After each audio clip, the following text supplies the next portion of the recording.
வெள்ளியங்கிரி மலை அடிவாரம். படி பார்த்திங்கன்னா எல்லாம் செங்குத்தாக இருக்கும்.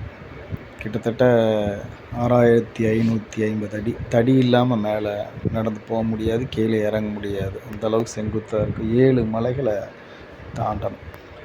முதல்ல வெள்ளை பிள்ளையாறு, அதுக்கப்புறம் பாம்பாட்டி சித்தர் குகை, அதுக்கடுத்த மலை திருநீற்று மலை அப்படின்னு சொல்லி 7 மலைகள் இருக்குது. இந்த 7வது மலையினுடைய உச்சியில் தான் சிவன் இருப்பார். மலை உச்சி, மலையினுடைய எண்டு அதுதான். அந்த இடத்துல ஒரு பாறை குகைக்குள்ளே சிவன் சுயம்புவாக இருக்கிறது. ரொம்ப அற்புதமாக இருக்கும். நடைப்பயணத்தில் நம்ம அங்கே போயிட்டு இருந்தாவே சிவனை நேரில் தரிசிச்சுட்டு வந்த மாதிரியே ஒரு ஃபீல் இருக்கும். உடம்புக்கும் ஆரோக்கியமாக இருக்கும், மனமும் நிம்மதியாக இருக்குது அந்த இடத்துல. 7வது மலை மேலே ஏதோ ஒரு அற்புதமான ஒரு சக்தி இருக்கிறது அங்கே போனாவே உணர முடியும். தடி இல்லாமல் ஏற முடியாது, இறங்க முடியாது. அதே போல் உடம்பு ரொம்ப சரியில்லாதவங்க ரொம்ப சிரமந்தான். உடல் ஆரோக்கியமும் இருக்கணும்.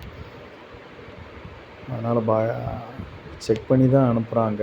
கீழேயே பிளாஸ்டிக் பொருட்களெல்லாம் கொண்டு போகக்கூடாது, எல்லாமே கீழேயே செக் பண்ணி அனுப்பிச்சுப்பாங்க. அதேமாதிரி தண்ணி பார்த்திங்கன்னா மேலேயெல்லாம் இல்லை, போகிறப்பே கொண்டு போய்க்கணும். உணவெல்லாம் வேணுங்கிறது கொண்டு போய்க்கணும். ஒரு கடைகள் இருக்குது, சில கடைகள் இருக்குது. மலை 2வது மலையில் தான் கடைகள் இருக்கும்.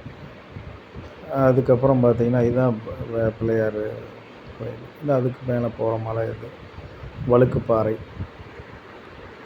தண்ணி 2வது மலையில் ஒரு சுனையில் கொஞ்சம் கிடைக்கும். அதுக்கப்புறம் நம்ம தான் கையில் கொண்டு போய்க்கணும். அப்புறம் மேலே மலை போனால் தான் ஏதோ கொஞ்சம் அந்த சுனையில் வர்ற தண்ணி தான். ரொம்ப நடைப்பயணம் பார்த்திங்கன்னா அற்புதமாக இருக்கும்.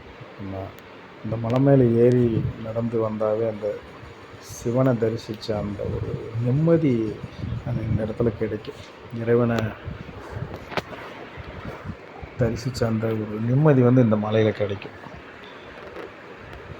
ரொம்ப செங்குத்தாக போகக்கூடியது.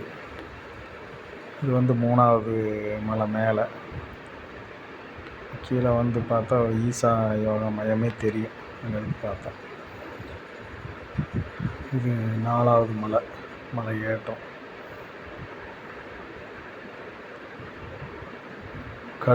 கல்லுகளும் அந்த மலையை தாண்டி போகுது. கல்லும் மண்ணுமாக தான் இருக்கும். ரொம்ப கடினமான மலை ஏற்றமானது தான். ட்ரெக்கிங் போகிறவங்களுக்குலாம் அது ரொம்ப பிடிக்கும். இதே போல் பாருங்கள், இந்த பாறையில் இப்படி தான் படிகள் போகும். ஒரு சில இடங்கள் 2 மலை 3 மலையில் தான் இந்த கல் படிகள் கொஞ்சம் இருக்கிறது. பாக்கி இருக்கிற அந்த 4 மலைகளில் காடு தான். ரொம்ப கஷ்டப்பட்டு கடினமான ஏற்றத்தோடு தான் போகணும். அந்த கீழே லைட்டு தெரியுது ஈசா யோகா மையம். அன்றைக்கி சிவன்ராத்திரி அப்போ அங்கே விசேஷம். அந்த லைட்டிங் ஈசா யோகா மையம். நம்ம மேலே 3வது மலைக்கு வந்துட்டோம்.